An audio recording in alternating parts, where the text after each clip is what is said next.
we found, files that were labeled the worst things that we do to our customers. And we found complaints of thousands and thousands of customers complaining that their cars were accelerating by themselves, braking by themselves. We later found out that was called phantom braking. And you have these reports of people who pay $100,000 or pounds for their car, and it stopped in the tunnel. It just stopped in the tunnel. I mean, it's like the worst thing you can imagine.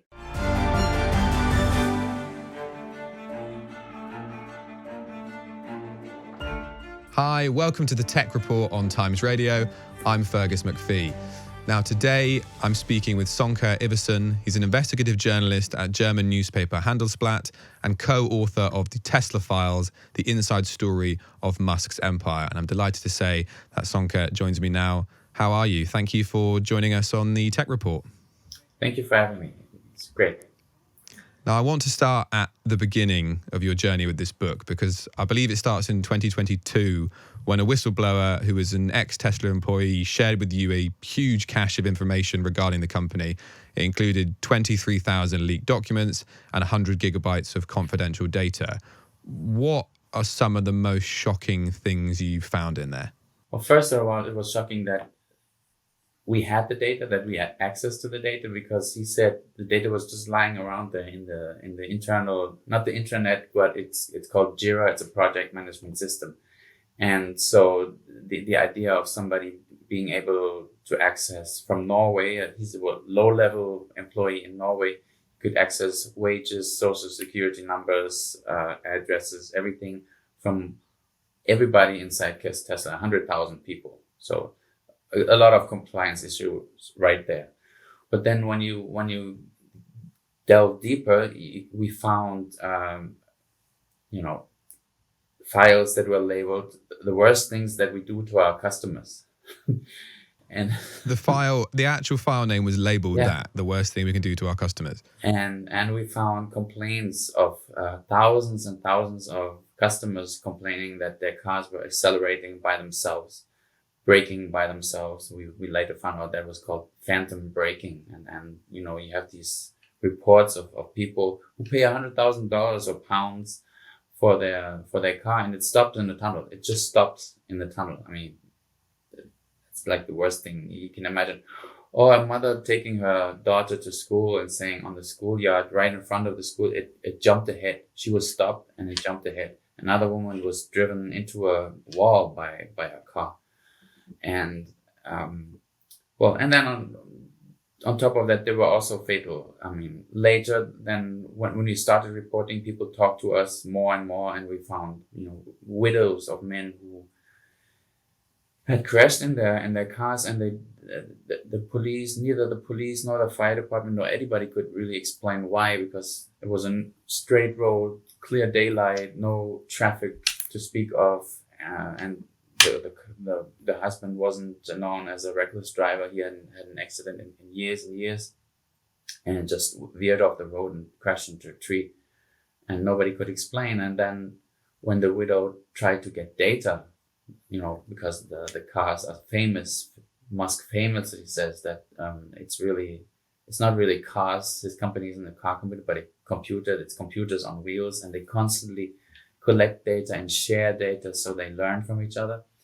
But lo and behold, in the case of these fatal accidents, for some reason, there was no data, according to Tesla.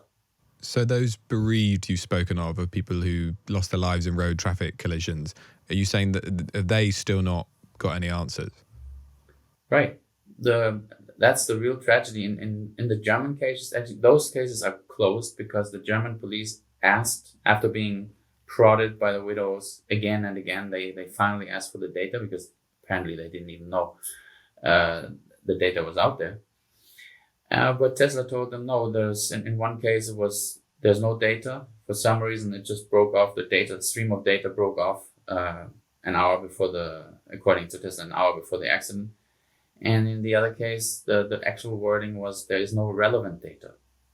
And so when I got that email and we read it and said, okay, if I'm the police now and Tesla tells me there's no relevant data in your case, I'm saying, I'd say, well, just hand over everything you got and then we'll figure out what's relevant and what's not.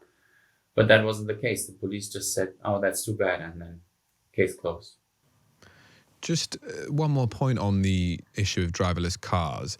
Since sort of working on the book, have you spoken with any motoring or tech experts about what this means for the future and safety? Because, I mean, if you look at LA, the driverless taxi is very much, already here, and it's only going to go one way. Yeah, well, I mean, there's a big discussion on what technology is, the best, and Musk is really ridiculing Waymo because of the way the car looks, and he doesn't like this LiDAR technology, and he wants everything to look smooth and sleek, and so he only likes cameras. And then there's the other side of the experts world that say no, cameras alone won't solve this. And well, we'll see. We'll have to see. I mean, it's an ongoing experiment, really. What's happening, and basically we're all in it, though. I just want to go back to when you first received the cachet from the whistleblower. I read that at first you yourself and your team struggled to believe that this was all real. You're a very experienced investigative journalist. What's going through your mind at the time when you received something like that? Yeah, it was just too good to be true. I mean, the initial reaction was like, okay, this would be really nice if it actually were true. But you have to remember, this is November 2022. This isn't the Musk and this isn't the Tesla that we all know today. The guy with the cheese hat jumping around and showing his belly and doing, the things he's been doing. He was the most adored, admired businessman in the world, I'd say. I mean, with Steve Jobs gone, I think the title was his. And Tesla was the most valuable car company in the world, more valuable than all other car companies in the world. And I mean, we have a very strong German car industry, is 100 years old and very strong, very powerful. And the boss of Volkswagen just had spent several months of telling his employees that they should be more like Tesla, that Volkswagen has to be more like Tesla. He invited Musk to speak in front of his managers, things like that, which I've never heard of from any other company. So this was this absolutely superior company, the most iconic business leader, and he was Mr. Silicon Valley. So the idea that data would just be lying around there, I mean, it just wasn't present. No. It's interesting you say that it was a different time, different company, and maybe a different Elon Musk, because your original whistleblower was an ex-employee, and I think you said that, at one point he idolized Elon Musk. Yes, he said, I wasn't just Elon Musk's fan. The word he chose was disciple. And I thought, whoa, that's an interesting word for somebody to refer to his employer. But we heard that so many times that this is not a company, this is a cult. One guy told us it's a mixture of Ford and Scientology, and then we were. Once we were sure that the data was real, and we found training material inside those 23,000 documents, training material where it actually stated that each employee should be striving to become more like Elon Musk, to incorporate the DNA, and that's a quote, the DNA of Elon Musk into their everyday work. So you really have this cult-like organization. And what is that DNA? I think you've said that, he sort of works 20 hours a day. Is that sort of what they're getting at? Is all that, this total hardcore, ultra hardcore is the one everybody has heard about that by now. Ultra hardcore working style. Consider everybody else the enemy. Don't trust anybody. So it was, and also that didn't match with the data just being lying around there. I mean, this is not just personal data of employees, and including the social security number of Elon Musk himself. If you're a hacker and you have the date of birth, date of place of birth, name, address, social security number, email address. Identity theft is a huge problem, and it's all right there to use. You also had the personal data of people who'd complained as well, right? Yes, customers, addresses, phone numbers, sometimes medical information. It's reason for termination, contracts, bills. I mean, the bills of Elon Musk's bodyguards are in there, and it's really strange. It seems inconceivable. So many people watching this will work in an office. It seems inconceivable that a company the size of Tesla, run by a figurehead like Elon Musk, would let that happen in regards to data security. Absolutely, and that's why for I would say the first 6 weeks, nobody in our team, my boss didn't believe it. Our lawyers didn't believe it. Nobody believed it. But then I convinced the whistleblower, whose name at that point I didn't even know. I convinced him that I had to meet him, because I said, we're not getting anywhere with this. If I can't look at this data myself, I have to look at you pulling it out of your work laptop. Well, it wasn't his, because, as you said earlier, he wasn't an employee at the time anymore. So there was a friend who let us do this, who showed us, and it was like Googling inside Tesla, and if you Googled Elon's name, and you found thousands of documents, and you found bills and contracts, and the status report of the Cybertruck, which wasn't out at that time. I mean, just very, very valuable information that seemed to be completely unprotected. So what response have you had from Tesla and Elon Musk over the last 3 years? Only one real one, really. In May, after we've spent all these thousands of hours of digging through the material, we got around to then asking questions, because as a journalist, you always have to give the other side, the person or the company you write about, you have to give them space and time to respond to your questions, or to give a statement. And the statement wasn't, so we sent 65 questions, I believe, in May 23. And after a week, we gave them a week to respond, because there were so many questions. And after a week, we got an email, and to the email from the house lawyer, company lawyer, and there was a PDF attached, a real letter with signature, everything, saying that this data was given to us by a disgruntled employee, and that they would take steps against this employee, and we were not allowed to use the information, and should we do that, there would be legal consequences. And that for us was, I remember that very well, showing this to our lawyer, and he was just smiling, and he was so happy because up to the very last point, there was still the question, what if they say none of this is true, or probably half of it isn't true? I mean, then we would have to spend thousands of additional hours, most likely, to sift through that. But no, they said we weren't allowed to have it. We had to delete it, and then confirm the deletion, and must never report on it.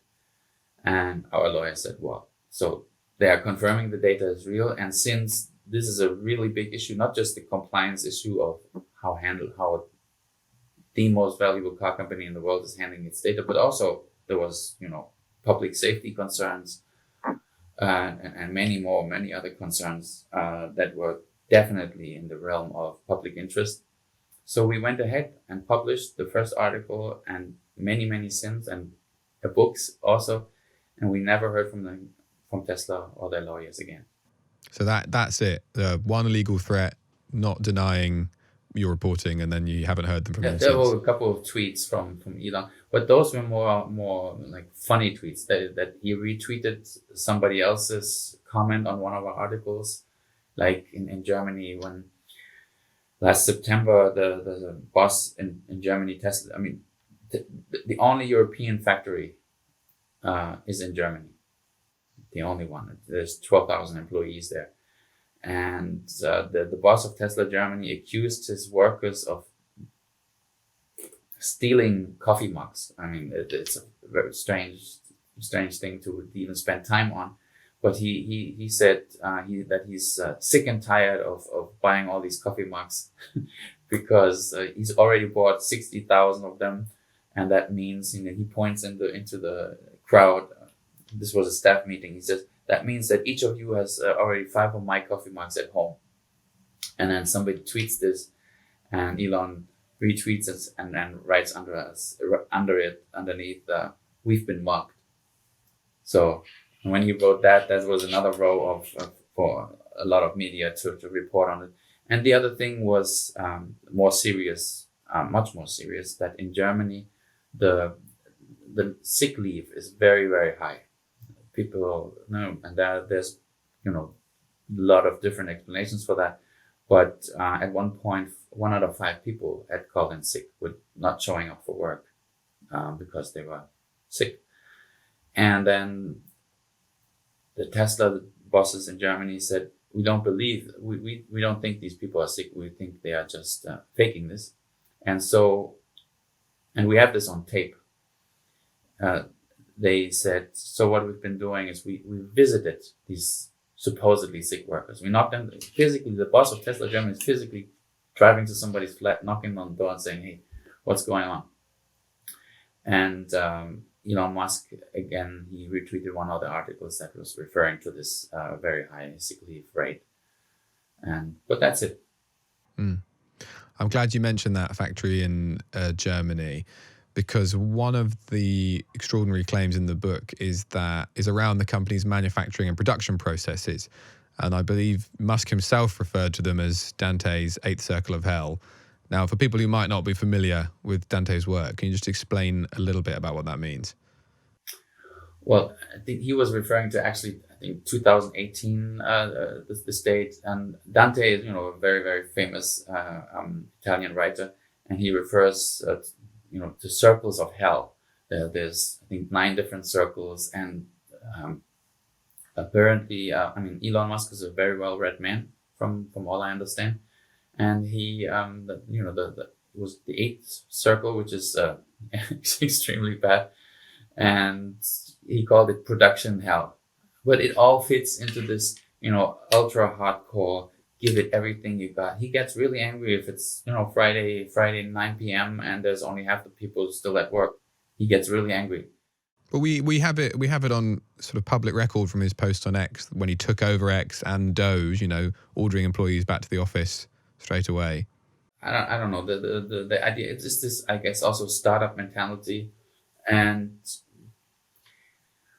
when I understand it in a way that you can only make it if you do these hours, and any startup will do. But this is a grown company now. And also, what he is saying, the reasoning behind this is you have to do extraordinary things, and then the rewards will be extraordinary. Okay, but the fluctuation rate, the people leaving the company at Tesla, is 40%. So 4 out of 10 people leave the company. So if you give you everything and don't see your wife and your children and tell them, I can't see your school performance, I can't come to your games because I'm working. And then 2 years later, you're out of the company. Where's your reward? I think people should be very careful considering that. Where's the reward if that's the rate of people leaving the company? I see the rewards for Musk. Everybody does so. We write in the book also that the same year that he was, at least almost very, very close to receiving that, what was it, $45 billion bonus that the board gave him because Tesla had performed so well. The same year, the bonus at the factory in Germany was a pair of socks for his employees.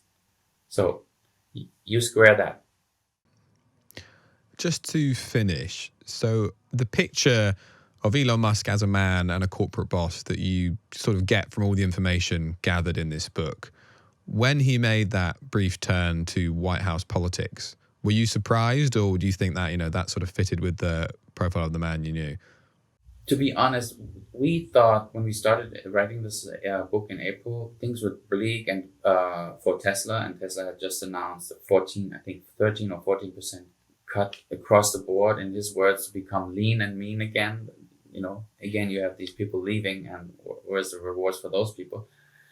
But so we had reserved the 10th and last chapter of a book for kind of to describe the fall, the going. You have the rise and you have the fall.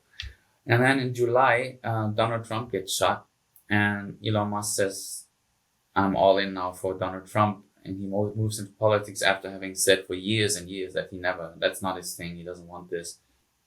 He was really considered more on the Democratic side, that shifted, I think, in 23 maybe. But he was definitely not a Republican. But it was very logical. And he explained it. This is not the reason for him to do so was not originally to become Mr. Doge or cut the deficit or save America and all that. Well, he said at the time, 24, all these investigations were going on. The SEC was investigating Tesla. The FTC was investigating Tesla and X, and all kinds. SpaceX was being investigated. And he spelled it out. He really reasoned, if nothing happens, if I don't do anything now, these investigations will continue. This Autopilot software is in danger. They are not letting me, experiment as I want. So I have to put someone in the White House who puts a stop to that. Very clearly, very blunt. And so he puts 300 million into the Donald Trump campaign. And he says days before the election, Lina Khan, the boss of the FTC, she has to go. Gensler, the boss of the SEC, he will no longer be there. And both of them are no longer there now. And with those people, he sends his people then into the very institutions that are there to investigate him and his companies. And then there are cuts, and now you have, I think half the people responsible for investigating or even looking at Autopilot issues, they are gone. And so, yes, we were surprised, but in a way, it was very logical for him. I mean, and I don't think we've ever seen, at least in the United States, we've always said, and we write this in the book, we've always seen powerful people using their power to influence politics. I mean, that's not new. You can go back 1,000 years for that. And it's that way in every country, really, too. But we have not seen this playing out like on stage. Then he gives Trump $250 million, and then Trump buys a Tesla and announces that on the White House lawn and says, "I hope the stock goes up." It's very frightening. Is there one thing you want people to take away from your work on this book? Well, it's I think just people should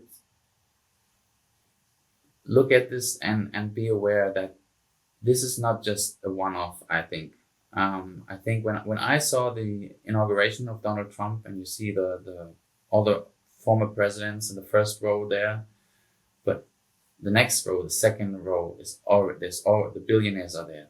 And I think we have to understand, when you and I look at Musk, we see maybe somebody to admire, or somebody dangerous, somebody who's corrupt, somebody who's crazy. I mean, all the different things he said and announced.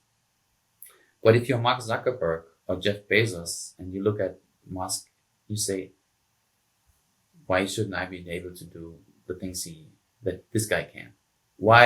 And previously, I mean, just a few years ago, Zuckerberg was screamed at in US Congress for not doing enough content management, or too much, whichever it was.